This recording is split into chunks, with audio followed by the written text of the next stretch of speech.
Hello guys, again back to another rainy day and another tea time story. ഇപ്പോൾ ആൾക്കാരെൻ്റെ ക്ലീശയായി rainy day എന്ന് പറഞ്ഞ് കളിയാക്കി തുടങ്ങിയെങ്കിലും കുഴപ്പമില്ല.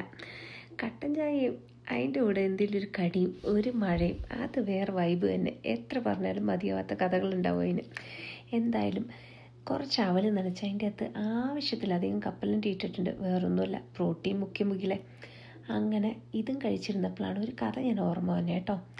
പണ്ട് സ്കൂളിൽ പഠിക്കുന്ന സമയത്ത് എപ്പോഴും സ്കൂളിൽ സ്നാക്കായിട്ട് ഈ അവൽ നനച്ചത് കൊണ്ടുപോയപ്പോൾ എൻ്റെ ഒരു ഫ്രണ്ട് വലിയ ബിസ്ക്കറ്റൊക്കെ കൊണ്ടുവന്നേക്കണം. പുള്ളിക്കാരി എന്നോട് പറഞ്ഞു, ഞങ്ങളുടെ വീട്ടിലിത് ജോലിക്ക് വരുന്നവർക്ക് കൊടുക്കുന്ന സാധനം അവലെന്ന്.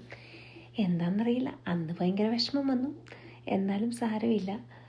പിന്നീട് എനിക്ക് അവലെന്ന് പറഞ്ഞ സാധനം വീട്ടിൽ മമ്മി ഉണ്ടാക്കുമ്പോൾ കാര്യം ഇഷ്ടമാണെങ്കിൽ പോലും കഴിക്കത്തില്ല. കാരണം മനസ്സിലെവിടെ ഒരു ചിന്ത വന്നു, ഇത് പണിക്കാർക്ക് കൊടുക്കുന്ന അല്ലെങ്കിൽ പാവങ്ങൾ കഴിക്കുന്ന ഒരു ഫുഡ്, ഇത് ഞാൻ കഴിച്ചുകൂടാന്നോ എന്തോ എൻ്റെ മനസ്സിൽ അങ്ങനത്തെ ഒരു ഇൻഫീരിയോറിറ്റി കോംപ്ലക്സ് വന്നു.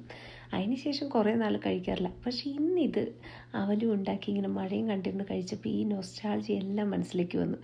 മമ്മീനെ ഓർത്തു.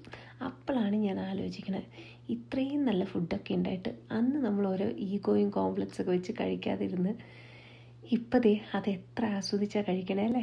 നിങ്ങൾക്ക് സന്തോഷം തരുന്ന എന്തോ അതാണ് ലോകത്തിലെ ഏറ്റവും ബെസ്റ്റ് ഫുഡ് എന്ന തിരിച്ചറിവോടെ. Buy now.